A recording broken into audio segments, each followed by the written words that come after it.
Bonjour, et bien très heureux de vous retrouver. Alors très bientôt, Bezrat Hashem, Rosh Hashanah, littéralement la tête de l'année. Alors c'est intéressant de réfléchir et de se dire, mais au fond, pourquoi dans la tradition juive, ce que certains appellent le Nouvel An, eh bien nous le définissons comme étant Rosh Hashanah, la tête de l'année.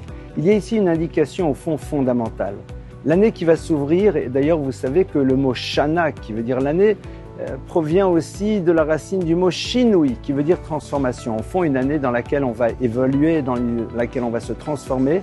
Eh bien, les mouvements de l'année qui arrivent, nous espérons très fort qu'ils seront conditionnés par Rosh, par la tête. C'est-à-dire que cette année s'organise autour d'une réflexion, d'une démarche dans laquelle c'est avant tout notre tête qui va agir.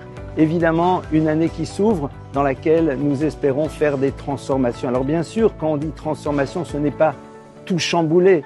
Transformer, c'est tout simplement se dire que ce qu'il y avait aujourd'hui, eh bien demain peut être différent et être évidemment différent en mieux.